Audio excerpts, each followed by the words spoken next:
여러분 안녕하십니까. 아침의 매일경제 이상훈입니다. 오늘도 한꺼풀 더 깊이 들어가는 뉴스를 여러분께 전해드리겠습니다. 먼저 일면 기사부터 준비되어 있습니다. 매일경제신문입니다. 문재인 대통령 최저임금 결정할 때 자영업자 의견 반영하겠다. 이런 말 어제 했습니다. 160여 명의 자영업자와 소상공인을 청와대로 초청해 문재인 대통령이 간담회를 가졌고요. 그곳에서 나온 여러 가지 쓴소리도 들었습니다. 그리고 최저임금 인상과 관련된 얘기를 한 겁니다. 그런데요, 여기 보시면 2달 전에는요, 이 최저임금 인상과 관련해서 필요시에는 보완하겠다 이런 말을 문재인 대통령이 했는데 어제는요. 자영업자 소상공인의 의견을 충분히 대변되도록 하겠다. 뭔가 좀 진척된, 좀 더 나간 발언이라서 이 부분을 놓고 오늘 많은 언론들이 여러 가지 해석을 내놓고 있습니다. 자, 다음은 한겨레 신문 보겠습니다.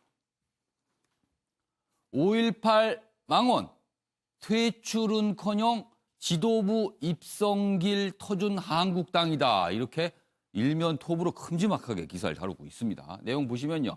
어제 자유한국당 윤리위원회가 결정을 했는데요. 이종명 의원은 제명 결정했지만 전당대회 출마자 신분인 김진태, 김순예 의원에 대해서는 징계를 유예했습니다. 그래서 이 부분과 관련해 지도부 입성길을 터준 거 아니냐 이런 지적이 나오고 있고요. 그러자 자유한국당을 제외한 나머지 정당들은요. 국민을 기만한 것이다. 이렇게 일제히 면죄부를 줬다고 비판하고 있습니다. 자, 이번엔 중앙일보 보겠습니다. 낙태 연간 5만 건 이렇게 돼 있고요. 그런데요. 실형을 받은 거는 5년간 1건. 지금 우리나라 현행법상 낙태는 범죄입니다.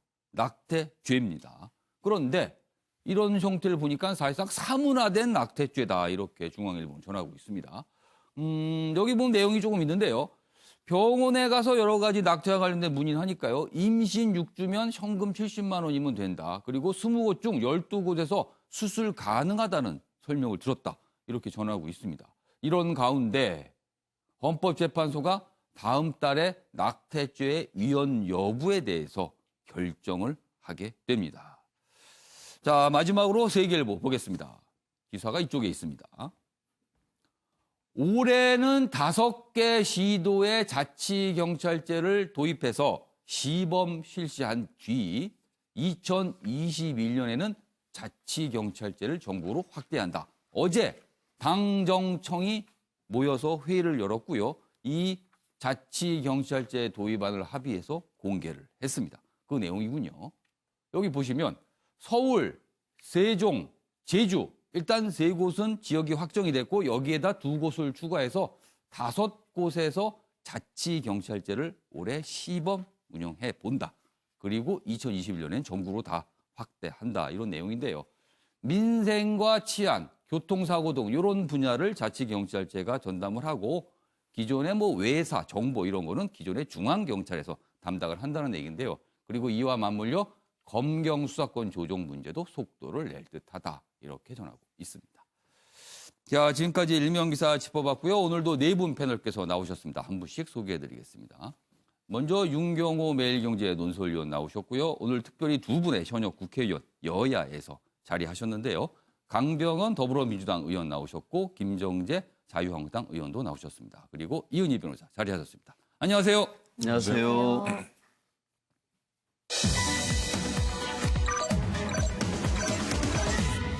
한눈에 보는 뉴스의 핵심, 아침을 여는 키워드 4가지 준비되어 있습니다. 첫 번째 키워드, 수습인가? 헛발질인가? 어느 정당의 얘기 같군요. 그리고 자영업자의 하소연, 낙태죄 다음 달 위헌 여부 결정한다. 방금 일면 기사에 저희가 다뤄봤죠. 그리고 마지막으로 전두환 사저 공매 이루어졌는데 응찰자가 한 명도 없었답니다. 그래서 응찰자가 0이다. 이렇게 되어 있습니다. 자, 그럼 본격적으로 1시간 동안의 신문 브리핑 출발해 보겠는데요. 첫 번째 주제는요. 어제 있었던 자유한국당 윤리위원회 징계 결정 내용입니다. 첫 번째 기사 보시죠. 동아일보입니다. 전당대회 출마 이후로 2명은 징계를 미뤘다. 김진태, 김순례 의원 얘기입니다. 그러자 여야 4당 국민 기만하는 일이다 이렇게 반발하고 있어요. 그 내용 전하고 있습니다. 한국당 5.18 비하 파문인데 동아일보는 어정쩡 수습이라고 지적을 했네요. 어정쩡한 수습이다. 수습이 된 겁니까? 안 된 겁니까? 어정쩡이면. 여기 내용 자세히 보이시죠. 당 일각에서는요. 제명을 하는 건 가혹하다. 이런 동정론도 있다고 합니다. 그리고 의총에서 부결될 땐 전당대회 기간 내내 부담이 된다. 뭐 이런 점을 고려한 게 아니냐 이러고요. 또 지도부 늑장 탓 논란을 자초했다는 지적도 동시에 나오고 있습니다. 야당 그리고 민주당 포함해서 다른 야당은 다 지금 반발하고 있는 현상도 여기 전하고 있고요. 자, 그럼 어제 이 한국당 윤리위원회 결정이 나온 이후에 김용태 사무총장이 이 상황에 대해 설명한 게 있거든요. 영상으로 확인해 보겠습니다. 이종명 국회의원 제명, 김진태, 김순례 국회의원 당규에 따라 징계 유예, 김명준 비상대책위원장 주의를 촉구함. 각각 당대표와 최고위원으로 출마한 김진태, 김순례 의원에 대해서는 당규, 당대표 및 최고위원 선출규정 제7조에 따라 전당대회 선거일 이후 중앙윤리위원회를 소집하여 최종적으로 징계 여부 및 징계 수위를 결론 내기로 하였으며. 자, 어제 자유한국당의 결정에 대해서 왜 저렇게 결정을 했을까란 분석도 오늘 언론들이 다루고 있는데요. 그중 하나를 소개해드리겠습니다. 경향신문입니다. 태극기 부대 눈치 보고 꼬리 자르기다. 경향신문은 이렇게 분석을 합니다. 여야 사당 반드시 퇴출시키겠다. 이렇게 벼르고 있다는 내용도 있고요. 내용 보시면 비대위, 윤리위 늑장 소집, 전대 후보 징계 유예 규정 악용했다. 김병준 비대위원장은요. 차기 지도부가 고민할 부분이다. 유야, 무야, 징계. 시인한 거 아니냐. 이렇게 경향신문은 아주 호되게 지금 비판을 하고 있습니다. 자, 윤경호 의원님. 진짜 자유한국당이 어제 제명과 징계 유예가 섞여 있는 결정이었습니다. 이 결정을 한 이유는 어디 있다고 보십니까? 전형적으로 눈치를 보고 있다. 저 해석이 저는 맞는 것 같습니다. 요 제목. 예, 누구의 눈치를 보는지는 누군지는 그건 뭐 다양한 해석이 가능할 거예요. 경향신문의 분석처럼 태극기 예. 부대의 눈치를 보는 것도 있겠지만 예. 크게 봐서는 국민 여론의 눈치를 가장 많이 보고 있는 건 사실이죠. 사건의 이번 사태의 전개 과정을 예. 보면 자유한국당이 확실히 여론의 악화를 보고 예. 뒤늦게 한 발 한 발 지금 가고 있는 게 보이지 않습니까? 사실 당의 윤리위원회 소집 자체도 예. 이미 그런 징후가 역력하고요. 윤리위원회에서 내린 결정도 예. 그렇게 눈치를 보다가 예. 엉거주춤한 게 확연하죠. 예. 뭐 이건 뭐 굳이 부연 설명을 하지 않아도 예. 많은 분들이 공감하실 겁니다. 예. 저는 한 가지만 지적을 하고 싶은 게 예. 자유한국당이 왜 비대위를 구성을 했는지를 한번 다시 돌이켜 봐야겠죠. 지난번 지방선거에서 예. 사실 수모에 가까울 정도의 참패를 당했고 그래서 당이 바뀌어야 된다. 당이 바뀌어야 된다는 얘기는 지지층의 외연이 넓어져야 된다. 이러는 거 아니겠어요? 그러면 전당대회를 하는 이유, 새로운 대표를 뽑는 이유도 지지층의 외연을 넓히려는 노력이고 작업이라면 이런 식의 결정이 과연 지지층의 외연을 넓히는 거와 조금이라도 연결이 되느냐, 도움이 되느냐 이런 생각을 해보면 지금 자유한국당의 지지율이 왜 후퇴하고 추락하고 떨어지고 있는지를 아마 자유한국당 구성원들이 조금 더 뼈저리게 느껴야 이번 전당대회 그다음에 새로 뽑히는 대표와 최고위원 그리고 당에 이제 전열이 갖춰진 다음에 총선까지 뭔가 길이 보이지. 그렇지 않고 지금처럼 지지부진하게 이어간다면 이번 전당대회 컨벤션 효과 물론 당연히 사라질 거고요. 외연을 확대한다. 별로 효과를 못 보지 않을까. 전 그런 입장입니다. 자, 이번에 야당이 반발하고 있는 김진태 의원과 김순례 의원 전당대회에 출마를 했죠. 각각 당대표와 최고위원에 도전하고 있는데요. 그럼 저희가 여기서 영상으로 준비를 했습니다. 두 의원이 어제 전당대회 합동연설회가 처음으로 열렸는데 그곳에서 여러 가지 얘기를 한 게 있는데요. 영상으로 확인해 보시죠. 여러분, 그런데 지금 완주 가지고 만족할 때가 아닙니다. 만약에 이번에 이 징계가 그냥 보류만 된 겁니다. 전당대회 마지막 날까지 보류만 된 겁니다. 그때 만약 당대표가 되지 않으면 이 김진태 이 당에서 쫓겨날 수도 있는데 괜찮겠습니까? 매일 자고 나면 제가 죽고 있습니다. 또 죽고 있습니다. 존경하는 당원 동지 여러분, 저 살고 싶습니다. 여러분 살려주시겠습니까? 자, 지금 두 분 의원이 어제 이제 연설을 했죠. 합동 연설에서. 그리고 당원들 향해서 얘기하면서 당원들이 살려줘야 된다는 얘기를 한 겁니다, 지금. 자, 김정재 의원님. 이 두 명의 의원이 전당대회를 통해서 당선이 된다면요. 그럼 지도부에 입성을 하는 겁니다. 그렇게 될 경우에 징계가 지금 유예된 징계, 이게 가능할까요? 어떻게 보십니까? 네, 지금 이번에 일단 징계 유예를 한 거는 예. 뭐 아시겠지만 지금 당헌 당규에 의해서 소위 말하면 당에서 당헌 당규는 법으로 얘기하면 헌법과 그렇죠. 법률입니다. 지켜야 되는 겁니다. 네, 네, 반드시 지켜야 예, 되는 예. 거라서 공당으로서 당헌 당규에 따라서 징계가 지금 유예가 된 겁니다. 면제부가 주어진 건 아니죠. 예. 그래서 언젠가는 지금 윤리위원회가 다시 열려서 결정을 해야 될 텐데요. 예. 만약에 당선이 된다 하더라도 윤리위원회는 소집을 하지 않으면 안 될 것이고, 예, 반드시 해야 되겠죠. 왜냐하면 우리가 이 공당이 예. 특히 야당으로서 이번 전대를 통해서 국민의 사랑을 예. 더 받고 통합화해서 예, 예. 앞으로 나가자는 거거든요. 예, 예. 그런데 그렇게 저희가 약속한 부분을 예. 하지 않는다 그러면은 예. 그야말로 지금 국민을 외면하는 것이기 때문에 저는 할 수밖에 없다고 생각을 그러니까 하고요. 유예가 취소가 네. 된 게 아니라 유예가 됐으니까 끝나고 나면 전대 유예뿐이죠. 끝나면 열릴 것이다, 윤리위원회가. 예, 열려야 되고 아마 예. 열릴 것이라고 믿고 예. 열린다면은 국민 눈높이에 맞는 이런 예. 판단을 하지 않을까 싶습니다. 국민 눈높이에 맞는 판단. 자, 강병원 의원. 이 상황을 좀 어떻게 보세요? 만약에 지금 제가 가정을 얘기했습니다만 두 분의 의원이 전당대회를 통해서 상당한 득표를 했다. 이렇게 되면 이게 좀 복잡해질 것 같기도 합니다, 좀. 그렇습니다. 제가 봐서는 한국당의 고민이 깊어질 것 같은데요. 예. 방금 영상에서 봤습니다만 김진태 후보 같은 경우는 예.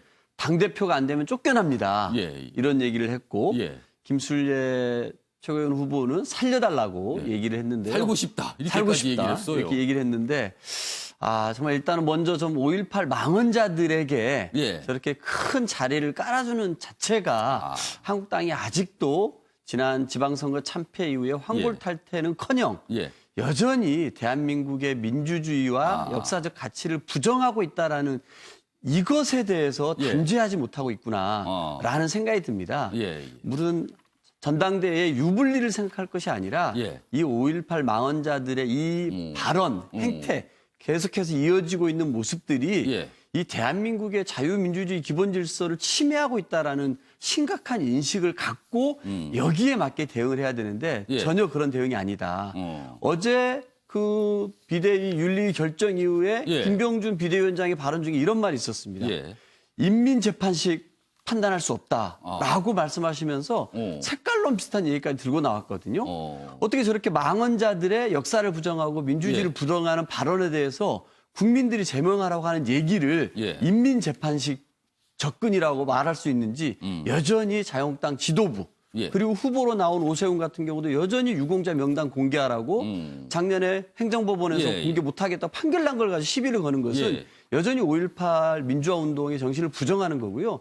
또 최고위원으로 나오는 윤영석 후보 역시 예. 북한군 개입설을 공공연하고 여전히 주장하고 있습니다. 저는 근본적으로 예. 자유한국당이 고민해야 될 문제는 예. 전당대회에서 유불리의 문제가 아니라 예. 여전히 자유한국당의 지도부에 입성하려고는 다수가 저런 망언들을 사과하지 않고 공공연으로 내뱉고 있고요. 잠재적인 망언자들이 자유한국당에 다수가 있고 이 망언자들이 이렇게 설칠 수 있는 것은 자유한국당의 지지 기반의 상당수가 테이크 부대와 같은 극우 세력들에게 포섭돼 있기 때문이 아닌가 정말 안타까운 우리 정치 현실입니다. 아무튼 뭐 상황은 지금 이렇게 가고 있고요. 뭐 전당대회는 지금대로라면 이제 치러지게 됩니다. 그 두 의원의 전당대회 그 결과, 도전 결과도 이제 시간이 지나면 나오게 됩니다. 자, 다음 기사가 있는데요. 이번엔 이종명 의원, 제명 결정이 난 이종명 의원 얘기가 있습니다. 기사가 이쪽에 있습니다. 당 제명 결정이 된 이종명 의원, 의원직은 유지가 된다고 합니다. 왜 그럴까요? 이 부분을 설명하고 있는 기사군요. 스스로 탈당을 해야만 의원직이 상실되게 됩니다. 이게 규정상 그렇게 돼 있습니다. 그리고 제명이 되면은요, 탈당이 아닌 제명. 그러니까 탈당은 스스로 그냥 당을 나가는 거고요. 제명은 당에서 쫓겨나는 거죠. 쫓겨나면 의원직 신분이 유지가 됩니다. 그래서 무소속 의원이 되고요. 그리고 이런 상황이 아니고 다른 방법으로는 제명을, 아예 국회의원을 제명시키려면은 국회 본회의에서 3분의 2 찬성을 얻어야 하는데 이 숫자 나오기는 거의 탄핵 소추할 때만 나오는 숫자가 거의 같거든요. 그래서 만만치 않은 일이다. 그래서 의원직이 유지가 된다. 이렇게 설명을 하고 있습니다. 이 부분도 지금 야당에서는 굉장히 또 불만을 갖고 계시겠네요. 지금 보니까. 자, 이은희 변호사. 지금까지 뭐 상황을 몇 개 봤는데 어떻게 지금 보세요? 지금 상황. 지금 문제가 된 징계 유예가 되신 두 분 중 한 분이 예. 지도부로 이제 편입이 될 때가 오히려 자유한국당 입장에선 굉장히 어려움에 직면하게 된 그게 상황이 아닌가 더 싶습니다. 곤혹스러울 수 있다. 네, 왜 그러냐면 지금 만약에 지금 징계가 만약에 이종명 의원에 대해서 징계가 만약에 3분의 2가 찬성해서 예. 징계가 됐어요. 그러면 그런 같은 사안을 놓고 당 차원에서 야, 우리 함께 할 수 없어라고 한 사람을 예. 어떤 가치를 최고위원 혹은 어떤 당대표로 예. 받아 안는다는 게 되는 거고요. 만약에 징계를 하지 않게 된다면 당 전체가 실은 이 망언에 동조한다라는 게 되는 것이기 때문에 이러지도 저러지도 못하는 상황에 빠질 수 있다는 네, 거네요. 그래서 더 곤혹스럽지 않겠는가라고 생각합니다. 그러면 김종재 의원님, 이러지도 저러지 못하는 딜레마가 벌어질 수 있다라고 지금 전망을 해주신 건데 그 상황에 대해서 그렇게 갈 수도 있을까요, 진짜? 어떻게 보세요? 지금 차기 이제 지도부가 어떻게 구성이 되느냐인데요. 예. 이제 뭐 말씀하신 대로 뭐 입성을 하신다 그러면 두 분 중에 둘 다든 한 예. 사람이든 굉장히 힘든 상황인 것은 뭐 부인할 수 없는 사실이라고 저는 생각을 합니다. 그러나 어찌되었든 간에 예. 지금 분명히 아까 우리 의원님, 예. 강병원 의원님도 얘기를 하셨지만 예. 5.18에 대해서는 지난 김영삼 정부 때 예. 이미 역사적, 법적 판단이 다 끝난 사실입니다. 민주화 운동으로 다 규정이 된 거고요. 여기에 대해서 발언이 잘못된 것이 있다면 어찌됐든 간 이분들이 지위 교화를 막론하고 당 내에서는 분명히 판단을 해줘야 된다. 예. 징계 수위도 예. 어떻게 결정될지는 아까 전 말했다시피 예. 윤리위원회가 지금 의원들로 구성이 된 게 아닙니다. 외부인으로 구성이 됐기 예. 때문에 이분들은 당내의 의원들 의견보다는 국민들의 목소리, 여론에 더 맞추어서 저는 평가를 징계 수위를 결정할 것이라고 봅니다. 알겠습니다. 네. 자, 지금 상황이 계속 자고 일어나도 계속 뭔가 이렇게 벌어지고 있는데요. 일단 그 문제가 된 공청회, 김진태 의원은 그 공청회 주최자였고, 나머지 2명의 의원은 그 공청회에서 한 발언이 이제 문제가 돼서 지금까지 이런 혼란이 좀 벌어지고 있는 상황입니다. 자, 이번에는 자유한국당 전당대회 얘기를 좀 짧게 해보도록 하겠습니다. 오늘도 많은 신문들이 이제 기사로 다루고 있는데요. 먼저 첫 번째 기사 보시죠. 외일경제 신문입니다. 일단 3명의 이 후보가요, 어제 대전에서 열렸는데요. 충청 호남권 합동연설회에서 등장을 해서 이렇게 연설하기 직전에 이 당원들에게 여러 가지 이 손을 흔드는 모습인데 보시면 이 기호순대로 섰습니다. 1, 2, 3인데요. 이렇게 좀 양복 상의를 벗은 모습 2명, 그리고 여기 김진태 의원은 카우보이 모자를 쓰고 등장을 했습니다. 독특한 복장이었습니다. 일단 내용 보겠습니다. 한국당 빅텐트 강조한 황교안, 그리고요 오세훈, 황교안 나오면 수도권은 필패다. 이렇게 어제 얘기들을 했습니다. 첫 합동연설의 현장을 가보니 이런 모습들이 있었다. 그리고 김진태 의원의 경우는 문재인 정권과 맞서 싸우겠다. 이런 부분을 강조했습니다. 자, 그럼 여기서요. 어제 합동연설에서 황교안 전 총리와 오세훈 전 시장이 한 말 영상으로 확인해 보겠습니다. 이를 위해 무엇보다 절실한 과제는 바로 통합입니다.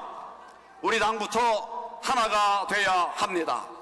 자유우파 진영 모두가 자유한국당의 빅텐트 안에 똘똘 뭉쳐야 합니다. 저는 당의 통합을 최우선 과제로 만들겠습니다. 저 황교안 어떠한 개인적 욕심도 없습니다. 자유파의 대통합에 이 한 몸 바치겠습니다. 내년 선거에서도 박근혜 대통령이 화두가 된다면 우리는 또다시 필패입니다. 국민 눈에는 우리가 불행했던 과거가 생각나기 때문입니다. 불행하게도 두 분을 보면 어쩔 수 없이 박근혜 대통령이 생각납니다. 총선 필패입니다. 예, 두 후보의 아주 그냥 힘찬 연설, 그리고 김진태 의원의 경우는 앞선 순서에 저희가 영상으로 소개해드렸기 때문에 이번 순서에는 제외됐습니다. 자, 관련 기사 하나 더 보도록 하겠습니다. 한국당 당권 준하줄 어제 첫 합동 연설을 했습니다. 황교안은 통합, 오세훈은 탈박, 김진태는 친박. 통합, 탈박, 친박. 뭐 어제 이 세 후보가 한 내용을 요약하면 이렇다. 이렇게 키워드로 뽑았네요. 내용 자세히 보시죠. 여기 밑에 더 있습니다. 황교안, 자유우파 빅텐트를 만들어서 뭉쳐야 한다. 통합해야 된다. 이렇게 강조를 했고요. 오세훈, 과거 떠오르면 총선은 필패다. 박근혜라는 이름이 떠오른다. 뭐 이렇게 강조를 해서 총선 얘기를 또 했고요. 김진태, 촛불 때 당 지킨 사람 누군가. 본인만 지켰다. 또 이렇게 또 강조를 했습니다. 자, 윤경호 의원님. 이번 자유한국당 전당대회 당대표 경선 지금 5.18 모독 관련 이런 혼란 속에 지금 벌어지고 있습니다. 이 일이 진행되고 있는데요. 이번 당대표 경선의 최대 변수는 뭐라고 보십니까? 뭐 여러 가지 변수 있지만 우선 박근혜 전 대통령의 존재 뭐 이거 아닐까요? 제가 보기에는 뭐 친박이냐 아니냐 뭐 또는 친박 박근혜 대통령과의 관계를 거론을 하느냐 안 하느냐 이거에 따라서 청중들의 반응이 달라지는 게 아닌가. 그래서 이 표현이 친박, 비박 나오는데 이번에 또 배박까지 나왔습니다. 이번에. 네. 그 사실 유영아 변호사를 통해서 박근혜 전 대통령이 슬쩍 던진 거는 황교안 전 총리에게 나를 잊으면 안 된다. 또는 나를 밟고 넘어가면 당신이 어떻게 될지를 한번 생각해봐라. 이런 메시지가 아니었을까. 그래서 그렇게 살짝 봤어요. 의자와 책상 얘기가 나온 그렇습니다. 건가요? 수임번호 얘기한 것도 그럴 것 같고요. 근데 다만 저는 이제 이번 지금 화면에 나왔듯이 저런 장면이 물론 대전에 있는 한밭체육관에 제한돼 있는 인원, 당원들만 모여 있는 곳이긴 합니다. 일단은 그러나 뭐 특정 지역을 먼저 한 거니까요. 그렇습니다. 그러나 합동연설회이기도 하고요. 그러나 지금 새 후보들의 대표가 되겠다는 새 후보들의 모습이 과거에 70년대 장충공원에 대중들을 모아놓고 호소를 하던 대통령 후보들과 너무 유사해 보인다. 호소와 자극적인 언사와 감정에 매달리는 너무 옛날 모습 아니냐는 거네요. 그렇습니다. 그런 모습은요. 대중들과 만날 기회가 없는 시절에 그다음에 언론이 자기들의 의견을 제대로 전달도 못 해주고 심지어 왜곡했을 때 그럴 때 대중들을 모아놓고 저렇게 자극적이지고 또는 감성적으로 또는 뭐 호소하는 이런 방법인데 지금은 그런 단계가 그런 시절이 아니잖아요. 아마 제가 알기에는 오늘 자유한국당에서 정한 6차례의 TV 토론회 중에 첫 토론회가 오늘 열릴 겁니다. 오늘 첫 토론회가 예정돼 있습니다. 그렇습니다. 이 토론회도 아마 전 뭐 좀 주의 깊게 봐야 되지 않을까 싶은데 정말 오늘 아침에 어느 신문이 잘 지적을 했던데요.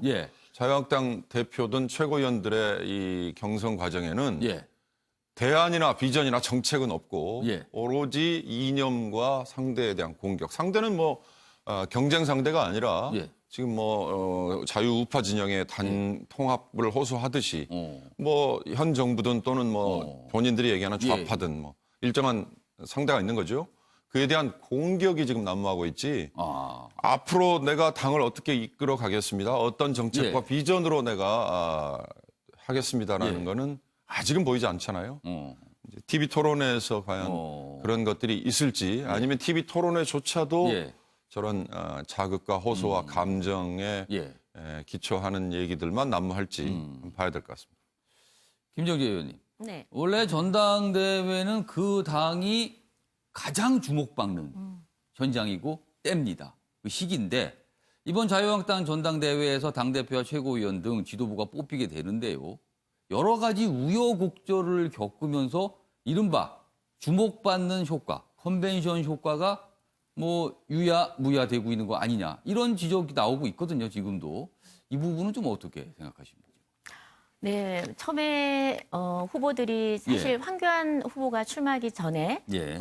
그때는 좀 잠잠했습니다. 예. 근데 오히려 황교안 후보가 이제 입당하고 출마하는 과정에서 이제 들썩이기 시작을 했죠. 예. 그러면서 소위 구도가 많이 이제 변했는데 예. 그 8명의 후보 중에 처음에 5명이 이번에 드랍을 했는데 이것도 예. 사실은 황교안 후보의 이제 소위 말하면 그 대세론이 예. 되면서 드랍을 한 것 같아요. 그리고 이게 비용이 1억을 내야 되거든요. 아. 그리고 기간이 27일까지 굉장히 짧죠. 예. 그래서 고심을 하지 않을 수 없을 것 같습니다. 아. 그래서 황교안 총리의 대세론이 뭐 TK 또 PK 예. 부울경에 소위 예. 잡히면서 이분들이 드랍을 했다고 사실상은 그렇게 볼 수밖에 없고요. 여기서 말한 드랍이란 저 불출마를 불출마, 말씀하신 거죠? 예, 불출마를 했는데 예, 예. 이제 불출마를 했는데 예. 이분들은 사실 그런 이유가 있고 오세훈 후보 같은 경우에 전 시장 같은 경우에는 예. 더 이상 물러나면은 이제 정치권에서 영원한 퇴출 이것을 아마 두려워했던 것 같습니다. 아. 그리고 저희 당 입장에서도 예. 이렇게 색깔을 조금씩 달리하는 후보들이 되도록이면 많이 나와서 예. 우리 당의 스펙트럼이 다양한 것도 국민들에게 보여주고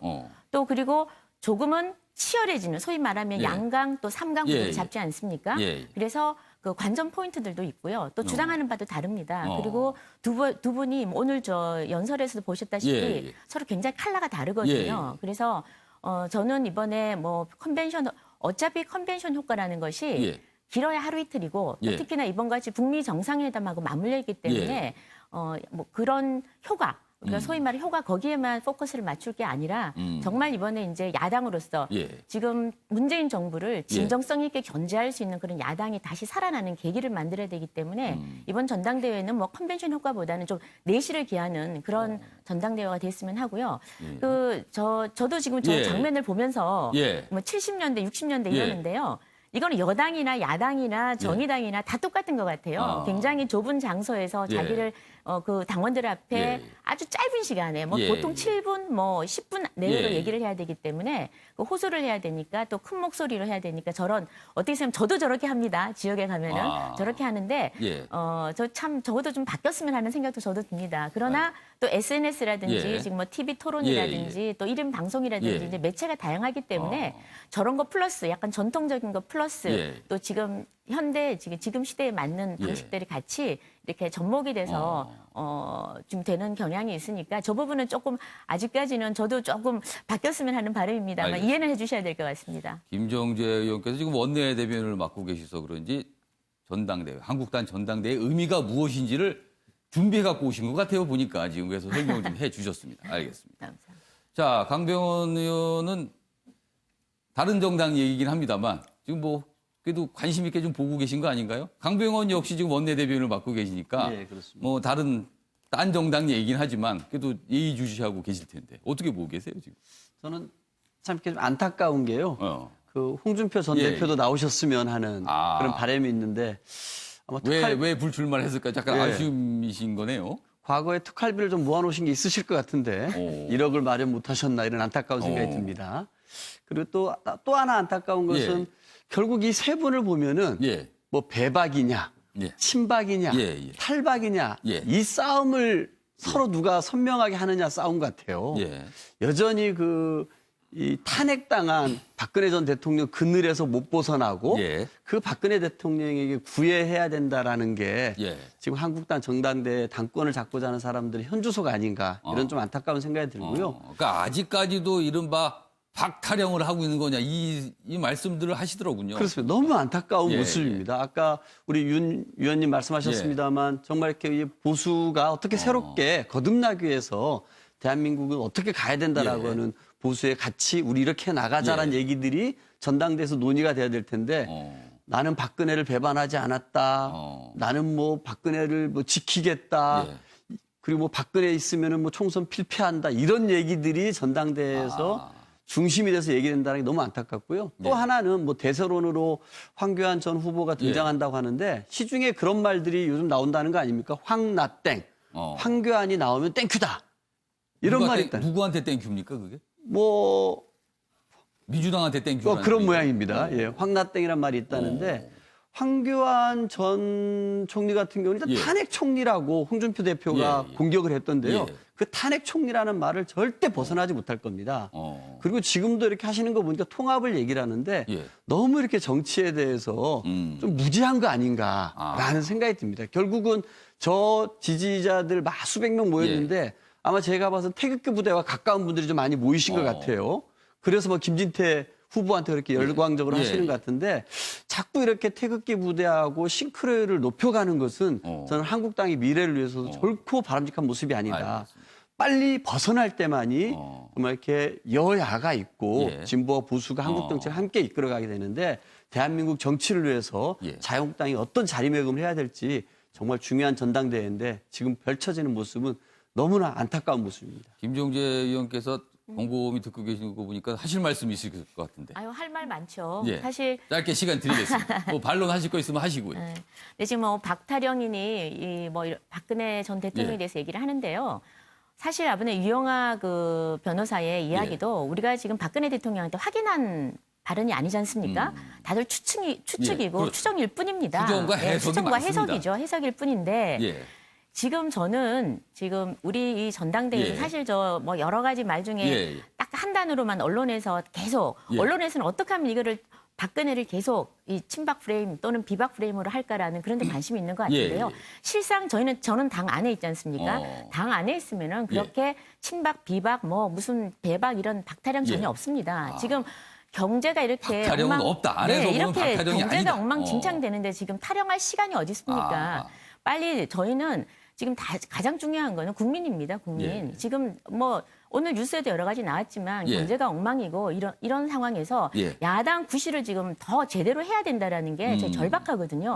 그래서 이번 같은 경우에는 이런 뭐 선거에 있어서 일정 정도 자기 주장은 할 수 있겠습니다만 그 본질은 빨리 대표 체제를 야당의 대표를 빨리 뽑아서 야당이 하나가 돼서 그야말로 국민의 목소리 듣고 정말 가장 튼실한 건실한 그런 야당 역할을 하는 그래서 좀 경제 살리고 국민들 좀 편하게 살게 하는 이 역할을 하는 게 이번 전당대회의 메인 가장 중요한 목적이 아닌가 그렇게 생각을 합니다. 알겠습니다. 네.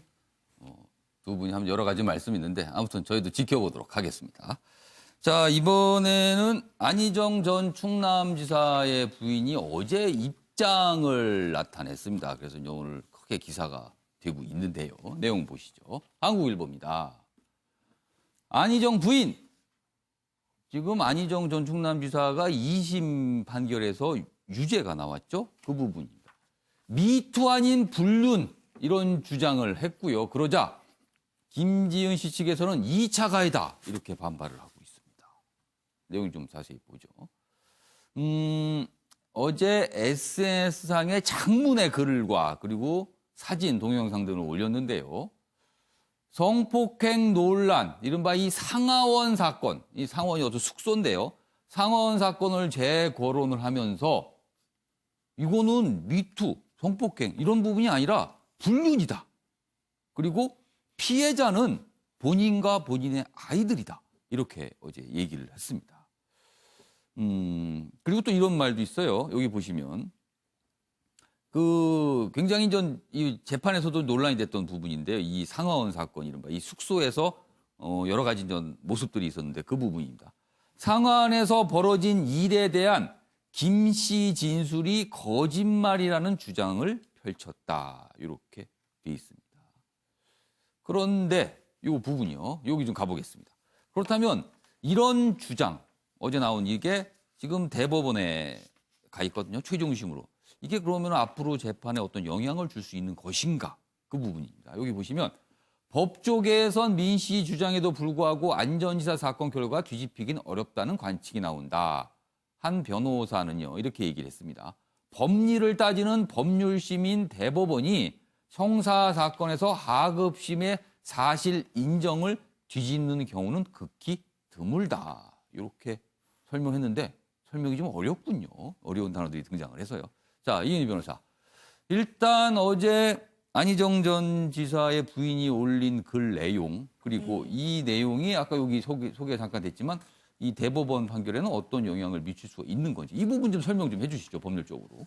사실상 예. 이제 그런 어떤 글 올리고 한 그 자체가 대법원의 판단에 어떤 예. 영향을 줄 걸로 보고 있지는 않습니다. 예. 왜냐하면 예.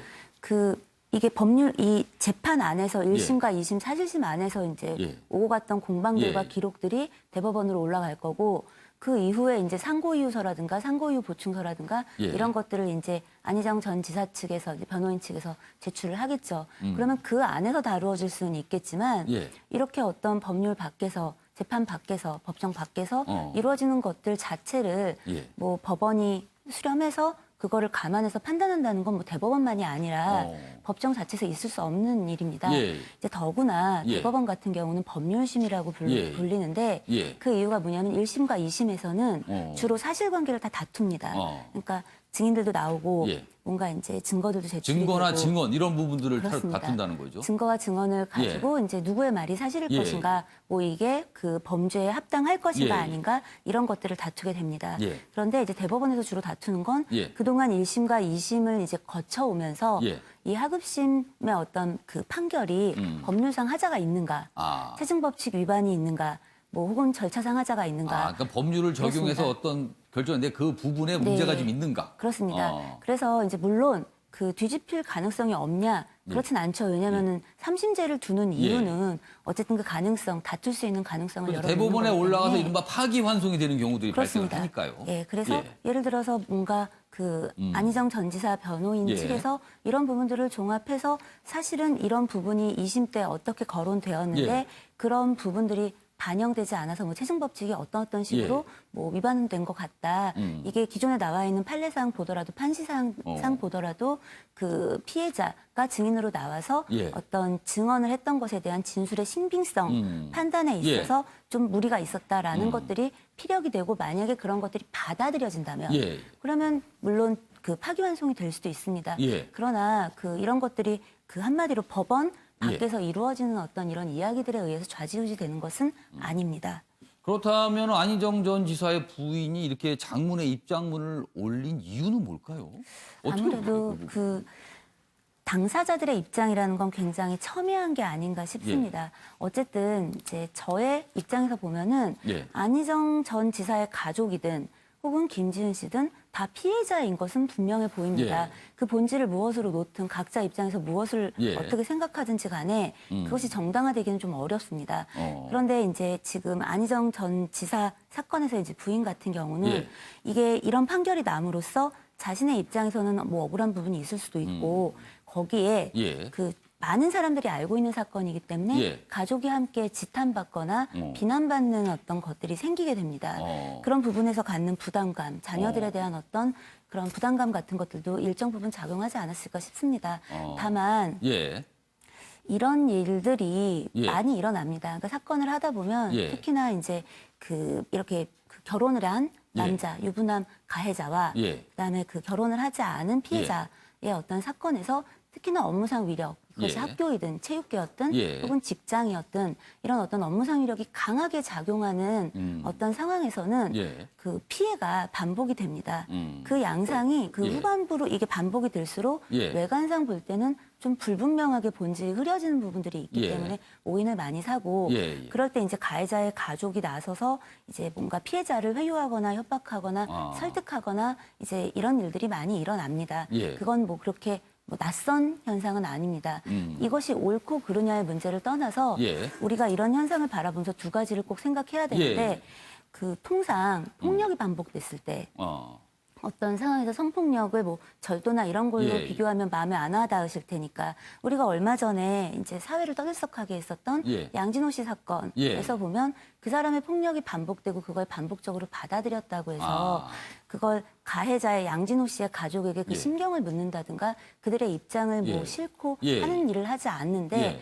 보면은 유독 성폭력의 문제에서 아직까지는 그 그 한국 사회에서 법원에서도 여태까지의 관행이 피해자의 어떤 그 행위를 자꾸 판단을 하는 겁니다. 예. 가해자가 무엇을 했는지를 판단하는 게 아니라. 예. 그런데 폭력을 놓고 보면 가해자의 행위를 판단하고 피해자가 그 부분에서 벗어나지 못했던 어떤 상황들에 대해서 어떤 이해도를 갖게 되는데 그런 부분들을 법원도 언론도 사회도 해오지 않았다는 겁니다. 저는 그런 부분에서 예. 그 피해자의 입장에서는 2차 가해가 될 수 예. 있겠지만 예.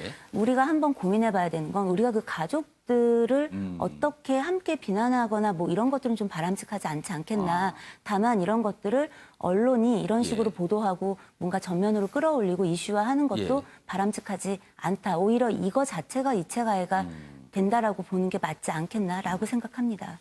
이 가족들의 피해 부분에 대해서 이 안희정 전 지사의 부인이 한 얘기도 있네요. 그 글에서 내용을 좀 소개해드리면 여기 있습니다. 요 아랫부분입니다. 민 씨는 상하원 사건을 재거론하면서 그러면서 이게 미투가 아니라 불륜이다. 그리고 김지은 씨는 피해자가 아니다. 뭐 이런 주장을 하면서요. 안전지사를 두둔하기 위해 이 글을 쓰는 것이 아니다. 이런 글도 남겼고요. 또 이 사건의 가장 큰 피해자인 내가 일부 여성들에게조차 욕을 먹어야 한다는 현실이 믿기지 않는다. 이런 부분 또 호소한 부분도 좀 담겨 있습니다. 아무튼 상황은 좀 이렇게 가고 있고요. 이런 가운데 안희정 전 지사가 지금 재판 중이죠. 그러면 통상 구치소에 있게 됩니다. 구치소는 미결수가 있는 거거든요. 그런 상황인데 교도소로 이감이 됐다는 소식이 있어요. 관련 기사가 있습니다. 여기 보시면 국민일보입니다. 안희정 수감 일주일 만에 안양교도소로 이감이 됐는데 왜 그럴까? 옆에 보면요. 대법원으로 재판 넘길 경우 인근 교도소 이동할 수 있다. 이런 규정이 있다는데 이거는 무슨 얘기입니까? 이은희 변호사. 그러니까 통상 예. 그 이제 1심이든 2심이든 재판에서 법정 구속이 예. 됩니다. 유죄가 나오면 예. 유죄가 나오고 실형이 선고가 되면 법정에서 바로 구속이 돼서 예. 구치소로 이감이 됩니다. 예. 그런데 이런 경우에 재판정에 나와야 되기 때문에 특히 1심 재판이 끝나고 2심이 이어지는 경우는 예. 사실심입니다. 예. 그래서 사실심의 경우에는 피고인이 계속 재판에 자기가 참석해서 예. 이 재판을 지켜보아야 하기 때문에 그래서 구치소에 이런 경우에 구치소에 수감을 하게 됩니다. 예. 그래서 통상 이제 교도소 구치소라고 불리는 곳에 가보면 예. 함께 있습니다. 예. 구치소와 교도소가 같은 건물에 이제 있게 되는데요. 그런데 지금 분리해서 수용은 하는 겁니다. 예. 다만 이제 지금 현재 사실심이 끝나서 예. 대법원에 가 있기 때문에 그러면 재판정에 출석할 일이 거의 없습니다. 그래서 아마도 교도소로 더 이감을 한 이상 것이 아닌가 재판정에 나올 싶습니다. 이유가 없으니까 이제 구치소가 네. 아니라 교도소로 가도 문제가 없다. 그렇습니다. 그래서 이감이 됐다는 네. 거네요. 또 이런 부분도 지금 기사로 오늘 다뤄지고 있습니다. 알겠습니다. 자, 이번에는 사진 속에 담긴 사연을 들어보는 순서입니다. 박진아 아나운서가 전하는 이슈 컷입니다. 들어보시죠. 이슈들을 사진으로 살펴보는 시간, 이슈 컷입니다. 첫 번째 이슈 태그는 스크림입니다. 자메이카 복권 당첨금 수령 행사장에 영화 스크림 속 가면을 쓴 남성이 등장했습니다. 남성은 복권 1등에 당첨됐는데요. 우리나라 돈으로 약 14억 원을 받아갔습니다. 주위 사람들에게 당첨 사실을 알리고 싶지 않아서 가면을 썼다는데요. 심지어 아내에게도 알리지 않았다고 합니다. 강력 범죄율이 높은 자메이카에서 범죄의 타깃이 될까 두려운 마음도 있었다는데요. 이 남성은 사업을 확장하고 멋진 집을 살 거라면서 당첨금 사용 계획을 밝혔습니다. 스크림이 행복한 비명을 지르게 됐네요. 두 번째 이슈 태그는 새 화석입니다. 여기 깃털까지 그대로 남아있는 새 화석이 있습니다. 참새와 까마귀 등의 조상벌이 되는 참새목의 화석인데요. 미국의 한 호수에서 발견됐습니다. 이 화석은 무려 5,200만 년 전의 것으로 역대 가장 오래된 참새목의 화석으로 추정되는데요. 오래된 화석이긴 하지만 전체적인 골격은 물론 깃털까지 그대로 남아있어 놀라움을 자아냅니다. 학자들은 이 화석 속의 새의 크고 단단한 부리가 참새목의 진화 과정을 이해하는 데 큰 도움을 줄 거라고 말했습니다. 세 번째 이슈 태그는 구조작전입니다. 개들이 낡고 녹이 쓴 우리에 갇혀 있습니다. 이곳은 보신탕으로 쓰일 식용견과 번식을 위한 강아지들이 있는 개농장인데요. 한 국제동물보호단체가 이 농가의 개들을 구조하는 작전을 시작했습니다. 2주 동안 개 200여 마리를 구조한다는데요. 먼저 농장주에겐 다른 일을 알아보도록 컴퓨터 교육 등을 지원해준다고 합니다. 그리고 농장에 있는 개들은 미국과 캐나다로 보내져서 새 주인을 만나게 해줄 거라는데요. 좁은 철창 안의 삶이 전부였던 개들이 넓고 따뜻한 세상을 느낄 수 있길 바랍니다. 마지막 이슈 태그는 추징금입니다. 서울 연희동에 위치한 멋들어진 단독주택입니다. 이 집이 익숙하다 싶으신 분들도 계실 것 같은데요. 바로 전두환 전 대통령의 사저입니다. 지난해 12월 서울중앙지방검찰청은 미납된 추징금 환수를 위해 사저 공매를 신청했는데요. 첫 공매가 진행됐지만 사흘 동안 진행된 입찰에 단 한 명도 참여하지 않았습니다. 다음 공매 입찰은 다음 주 월요일부터 3일 동안 열리는데요. 누가 이 집의 주인이 될지 궁금해집니다. 지금까지 박진아의 이슈컷이었습니다. 노한 전 대통령의 사저를 공매했는데 아무도 관심을 보이지 않았다는 건데요. 눈치를 보는 걸까요? 아니면 뭐 다른 생각이 있는지 모르겠습니다. 아무튼 응찰자가 아무도 없었다는 게 이런 게 또 기사가 좀 되고 있습니다. 자, 이번에는요. 그동안 이 낙태 관련 문제, 낙태죄 문제는 선진국에서 주로 많이 논란이 됐었고 정치적 이슈로 굉장히 큰 이슈가 됐죠. 우리나라도 언젠가부터 이게 굉장히 정치적 이슈로 지금 떠오르고 있는데요. 이 부분 좀 다뤄보도록 하겠습니다. 여기 있습니다. 경향신문입니다.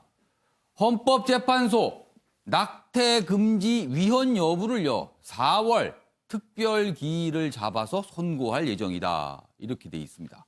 4월 초쯤에 이 낙태죄가 위헌인가 여부를 결정한다. 이런 내용입니다.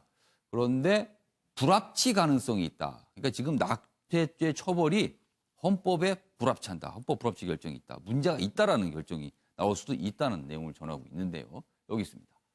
서기석 조용호 재판관 퇴임 전에 선고키로 했다. 그래서 4월 11일이 유력하다. 이렇게 돼 있고요. 경향신문은 일단 헌법 불합치 결정이 가능성이 크다라고 이렇게 보면서 그 이후에 이제 법 개정이라든가 이런 게 있을 수 있다. 이렇게 내용을 전하고 있습니다. 이렇게 낙태죄 헌법재판소가 이른바 기일을 잡았습니다. 결정을 하는 기일을. 이런 가운데 관련된 또 조사가 어제 공개가 됐어요. 우리나라 여성들은 이 낙태죄에 대해서 어떻게 생각하는지 그 부분이거든요. 여기 있습니다. 한국일보입니다. 여성 4명 중 3명이 낙태죄 폐지해야 된다. 이런 의견을 나타냈다고 합니다.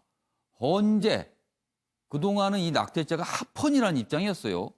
그런데 이제 7년 만에 다시 또 다루게 되는 건데 이 헌재의 합헌 입장이 바뀔까, 바꿀까 이렇게 돼 있습니다. 보건복지부가 여성 1만 명을 상대로 이 낙태 관련 실태 조사 그리고 의견 수렴을 좀 했습니다. 여기 보시면요. 그래서 여기 내용이 좀 자세히 있네요. 지난해 만 15세에서 44세 여성 1만 명을 대상으로 인공 임신 중절, 낙태입니다. 실태 조사를 벌였는데요. 그리고 어제 발표를 했습니다. 내용이 이렇네요. 정부 차원의 실태 조사는 그동안 2005년, 2011년에서 세 번째인데 이번에 처음으로 낙태죄 폐지 여부에 대한 질문이 들어갔다고 합니다. 근데 그 결과 이렇습니다. 전체 응답자의 75.4%가 낙태 여성과 의사를 처벌하는 형법, 그러니까 낙태죄를 다루고 있는 형법을 개정해야 된다. 이렇게 응답을 했다. 그러니까 낙태죄 처벌 안 된다. 이런 의견을 나타낸 겁니다. 75.4%입니다. 자, 윤경호 의원님. 예.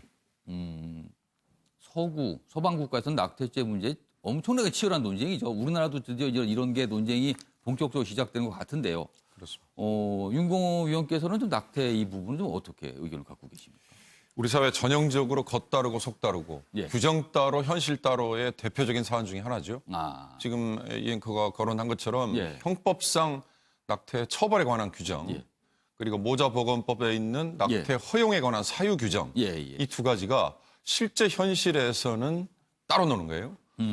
중앙일보가 일면에 올린 것처럼 1년에 5만 건 정도의 낙태 수술이 이루어진다라는 공식 통계입니다. 그러나 이 통계도 사실은 이보다 훨씬 많은 숫자가 이루어질 거라고 전문가들은 더 많을 거라고 얘기를 합니다. 추정을 합니다. 그런데 그 5만 건 중에 5년 동안 단 한 건만 처벌이 이루어졌다. 그러나 형법에는 버젓이 처벌 규정이 있지 않습니까? 아까 안희정 전 지사의 부인이 꺼낸 얘기 중에 저는 간통죄, 지금은 이제 위헌 판결로 예. 사라진 간통죄라는 게 대한민국에는 버젓이 수십 년간 예. 있었지 않습니까? 예. 이 낙태 마찬가지로 이 현실 여건의 변화, 예. 사회 여건의 변화, 그리고 사회 구성원들의 인식 변화에 예. 맞춰서 아마 위헌 여부가 바뀌는 비슷한 사안이 아닐까. 아. 간통도 그래서 사실은 이게 바뀌었고요. 그러나 이제 안희정 지사의 부인처럼 저런 예. 절절한 예. 호소가 나왔듯이 예. 그 이어서 다른 부분에서의 보완이 이루어져야 되는 거죠. 그렇지 않으면 저렇게 가정이 파괴되면서 또 다른 피해자가 생길 예. 수 있는 상황이니까 예. 낙태 역시 마찬가지일 겁니다. 예. 이런 예외 사유를 분명히 우리가 규정을 해놓고 있지만 예. 발표된 여론조사에서 보면 예. 실제 이런 것보다는 경제적인 사유라든지 심지어 아이들에 대한 뭐 가정을 예. 일구려는 계획에 따라서도 예. 하고 싶다라는 게 그러니까 궁극적으로는 여성들의 자기 결정권을 어느 정도로 존중하고 보장해줘야 되느냐 이건 사회 전반적인 발달 정도, 사회 예. 전반적인 포용의 정도와 비례해서 갈 수밖에 없는 거다. 일방적으로 규정을 해놓고 그 규정에 벗어났다고 해서 예. 처벌한다. 이건 능사는 아니다. 한 가지만 추가하자면요. 예. 아까 5만 건 정도의 낙태 예. 수술이라고 했는데 예. 거슬러 올라가서 2010년에는 공식 통계가 17만 건 정도 됐었습니다. 이때 했던 얘기가 공공연하게 이보다 2배는 될 것이다 그랬거든요. 17만 건에 2배는 될 그렇습니다. 그러면 35만 명이면 한 해 태어나는 아이들의 숫자에 육박할 수도 있는 그러네요. 거예요. 거의 근접을 하네요. 그렇습니다. 물론 한때는 뭐 70만 명, 50만 명 이랬지만 예. 지금 30만 명을 넘지 못해서 정말 심각하다고 예. 얘기하는 상황이니까. 그래서 제가 보기에는 이 낙태에 관한 처벌과 사유 허용 개정과 함께 예. 우리 사회가 저출산 대책에서 흔히 하는 얘기가 예. 프랑스식을 얘기합니다. 예. 어떤 형태의 가정에서 나온 아이에 상관없이 예. 대표적으로 미혼모. 미혼모도 용인하는 사회가 바로 저출산 대책의 핵심이다라고 주장하는 인류학자들도 있어요. 사회학자들도 있어요. 이런 것들이 저는 낙태와 다 연결되는 게 아닌가라는 생각을 해봅니다. 오늘 현역 의원 두 분이 나오셨는데 이런 주제가 등장을 했습니다. 이 민감한 주제일 수도 있는데요. 일단 이 낙태죄 부분에 대해서 어떤 의견을 좀 갖고 계신지 한 분씩 들어보겠습니다. 먼저 강병호 의원께서는 이게 민주당 차원에서 이 낙태죄 관련해서 어떤 당의 입장이나 이런 게 좀 있습니까, 지금? 어떻습니까? 꼭 그렇진 않은 것 같은데요. 예. 저희 당의 많은 의원님들께서는 예. 여성의 자기 결정권을 좀 더 존중하는 방향으로 그 가야 되는 거 아니냐. 방향은라면 곧 낙태죄를 폐지해야 된다는 걸 의미하나요? 예, 아마 그런 의미로 저는 우리 당 의원님들의 분위기를 읽고 있습니다. 전체적인 민주당의 분위기는 그런 게 아닐까라고 좀 보시는 거네요. 그렇습니다. 우리 사회 발전 과정을 보더라도요. 이제 헌재에서 중요한 결정들을 많이 내린 예. 게 있는데 호주제도 폐지를 하고 예.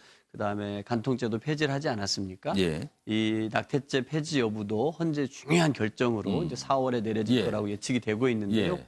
결국은 사회가 점점점 발전하고 하면서 남녀가 어떤 차별 없는 우리 사회 구성원으로서 존재로서 예. 점점 인정받아가고 예. 있지 않습니까?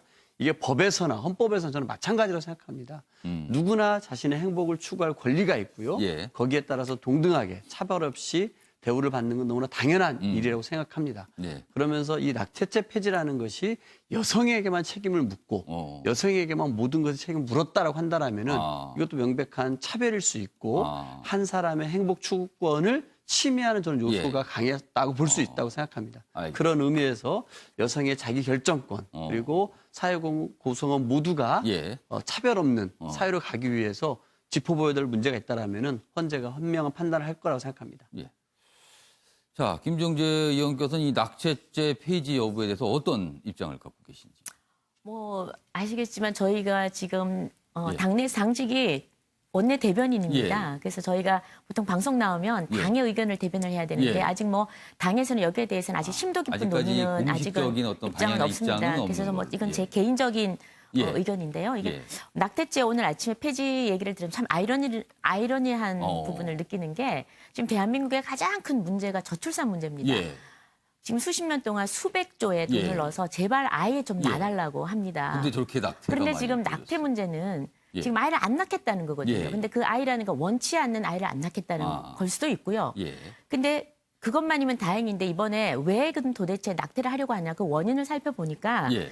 학업이나 직장이나 사회생활에서 불편하기 때문에 또는 아이를 양육할 돈이 없어서 이런 경제 사회적 이유. 그렇죠. 바로 사회적 이유라는 거죠. 그래서 뭐 그 실수로 아이를 가졌다 이런 게 이제 아니라는 거죠. 과거처럼. 그러니까 지금 선택에 의한 사회적 이유로 인해서 아이를 예. 낳을 수 없는 우리 사회 여기에 대해서 굉장히 좀 안타까운데요. 예, 예. 그래서 이 부분에 대해서는 저희가 그러니까 원하는 아이를 원하지만 사회적 이유 때문에 아이를 못 낳는 우리 사회에 대한 문제에 대해서 우리가 낙태죄하고 함께 고민을 해봐야 될 것 같습니다. 예. 뭐 아시겠지만 가장 큰 원인은 직장에서 여성 차별입니다. 그러니까 직장에서 지금 남녀 평등 고용법이 전혀 지켜지고 있지 않은 게 현실인데요.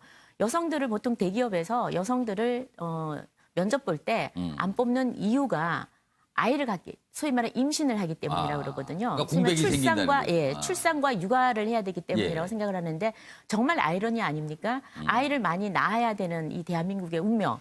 그런데 지금 또 회사에서는 아이를 낳기 때문에 입사를 아예 처음부터 차별하는 거 이런 거죠. 그래서 저는 지금 그 여성이 아까 말씀하셨다시피 소위 말하면 이제 여성의 인권이 계속 상승하고 사회 진출 욕구가 커지고 있습니다. 그래서 여성의 자기 결정권 또 성적 자기 결정권을 넘어서서 여성의 어떤 선택권 이런 것들이 존중받아야 된다고 생각을 하고요. 더불어서 사회에서도 이 문제를 좀 정말 이 근본적인 원인을 좀 해결을 해줬으면 좋겠고 더불어서 하나만 더 말씀드리면 아이를 가질 때는 남녀가 함께 가지는데 이 지금 처벌은 여성과 의사가 받게 돼 있거든요.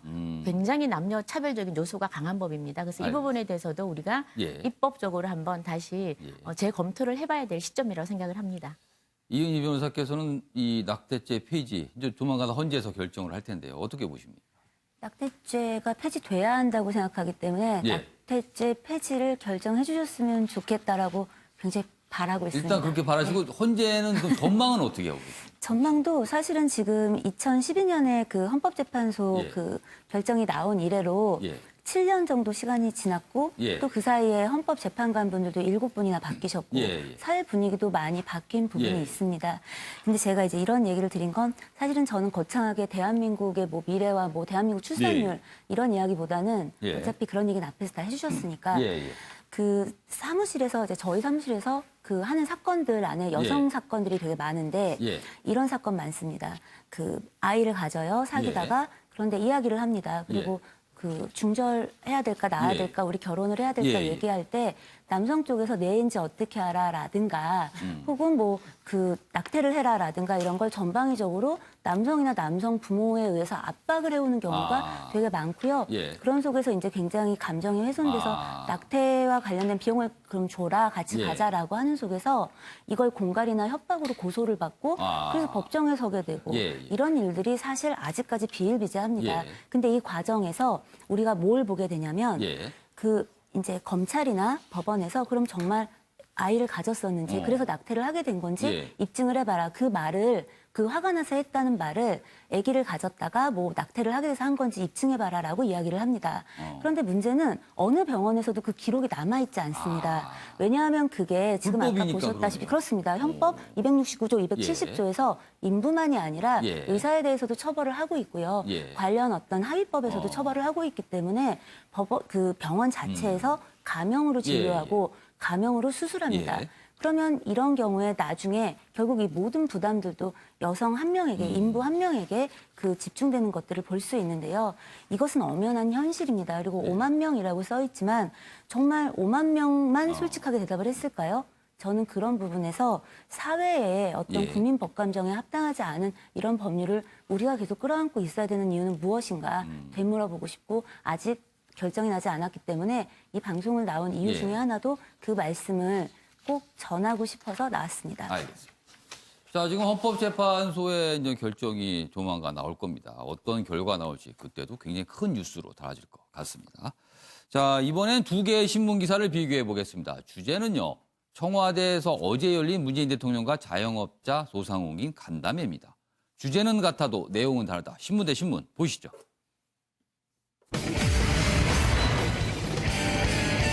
오늘 비교해볼 신문은 동아일보와 서울신문의 기사입니다. 먼저 동아일보, 어제 상황에 대해서 이렇게 설명을 하고 있습니다. 최저임금 아우성에도 정책 고수했다. 반면에 서울신문은요.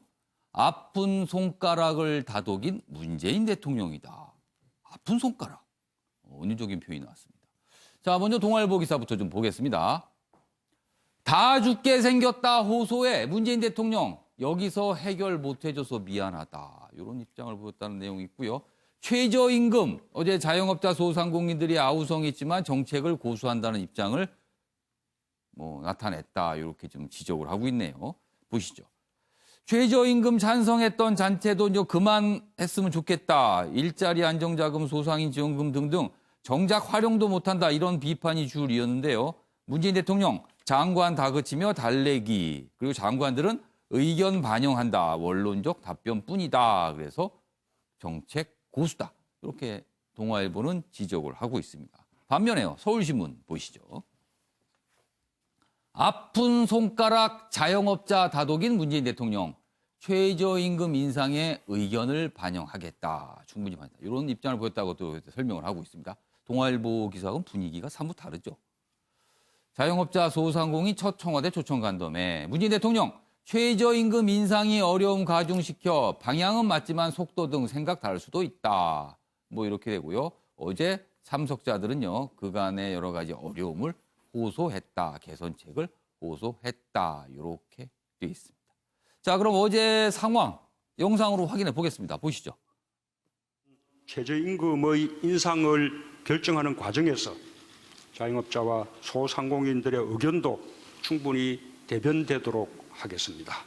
자영업자와 소상공인들을 청와대에 모셔서 이렇게 대화 시간을 갖는 것이 사상 최초라고 들었습니다.